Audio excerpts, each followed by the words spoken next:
Meron lang po ako mga tanong. Maiksi lang po ito. Saan po kayo pinanganak? Sa Nueva Ecija po, Your Honor. Nueva Ecija. Opo. Saan po kayo nakatira ngayon? Sa Manila po. Manila. Saan po kayo nag-aral? Central Luzon State University po, ng accountancy, and then Saan Arellano po, University ng Juris Doctor po. Okay. Saan po kayo nakaikot na sa bansa natin? Nakaikot na po ba kayo ng Mindanao, sa Bicol? Marami na po akong naikutan, hindi ko na po maalala lahat, Your Honor. Opo. Kayo po ba yung nakarating na sa BARM? Yes po, Your Honor. Opo. Saan po sa BARM? Sa Sulu? Sa Basilan? Maguindanao?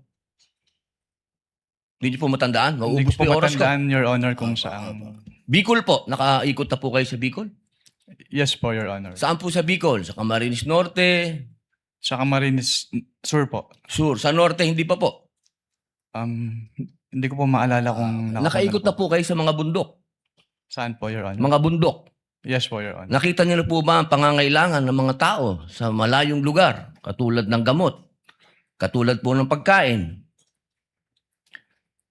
Wala naman po akong na-observe, Your Honor. Ayun, wala. Hindi po kayo exposed.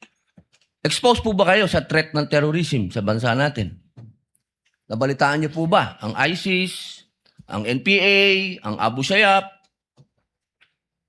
Exposed po ba kayo doon sa mga balita? Sa news po, may Sa mga news. nabalitaan po ako, Your Honor. Opo. Alam niyo po ba na kung gaano nakagrabe ang terrorism?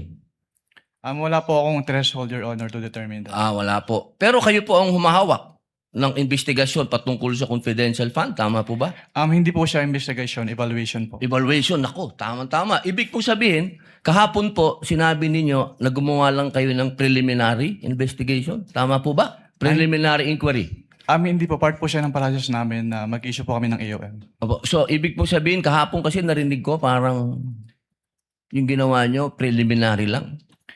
Yung AOM po, preliminary lang. Opo. Hindi po yun konklusyon. Kung ang tinutukoy niyo po ay yung... Meron po kasing provision as to the joint circular as to tinatawag na prima facie. Pakisagot na lang po kung conclusion ba po yun? Final? Hindi po kasi we require So, hindi them. po final. Based Boss, on the AOM po. konti lang po oras ko, hindi po final. Sa AOM po, yung AOM po hindi po final. Hindi po final. Opo. Kayo po ba ay naniniwala na ang mga confidential agent ay dapat magpakilala? Sabihin ng kanilang mga totoong pangalan? Wala pong provision as to that po sa joint circular, Your Honor. Opo. Kayo po mismo, palagay niyo po, sa personal po ninyong pagkakaintindi,